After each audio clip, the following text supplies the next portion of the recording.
اللہ اکبر. اور آگے دیکھیے پھر وہی بات کہ اللہ سبحانہ تعالیٰ فرماتے ہیں، بڑی ہی پیاری آیات تھی آنیسٹلی.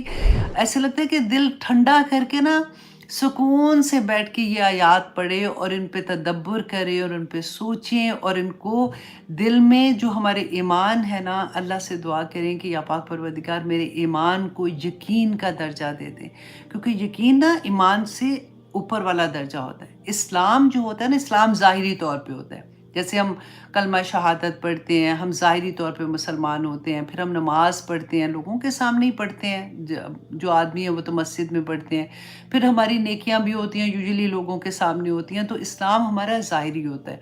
ایمان جو ہوتا ہے وہ ہمارے دل کے اندر ہوتا ہے، وہ فرشتوں کو بھی نہیں پتہ ہوتا، وہ صرف میرا رب جانتا ہے.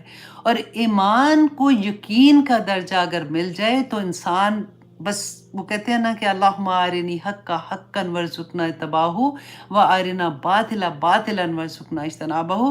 یہ کیوں دعا مانگتے ہیں کہ یا اللہ مجھے دکھا دے تاکہ میرے ایمان کو یقین کا درجہ مل جائے. اور جس کے ایمان کو یقین مل جاتا ہے نا، اس کے لیے عمل کرنا بہت آسان ہو جاتا ہے. اب اللہ سبحانہ تعالیٰ فرماتے ہیں آیت نمبر 21 میں، وَإِن مِّن شَيْءٍ، اور نہیں کوئی شے الا مگر عندنا ہمارے پاس ہے، خزائنہ اس کے خزانے، وَمَا نُنَزِّلُهُ إِلَّا بقدری معلوم، اور نہیں ہم اتارتے اسے مگر ایک اندازے کے مطابق. خزانے سارے کے سارے میرے رب کے پاس ہیں. دیکھیے اللہ سبحانہ تعالیٰ فرماتے ہیں وَتُعِزُّ مَن تَشَاءُ وَتُذِلُّ مَن تَشَاءُ بِیَدِکَ الْخَیْرُ إِنَّکَ عَلیٰ کُلِّ شَیْءٍ قدیر، کہ اللہ ہر چیز کا مالک ہے.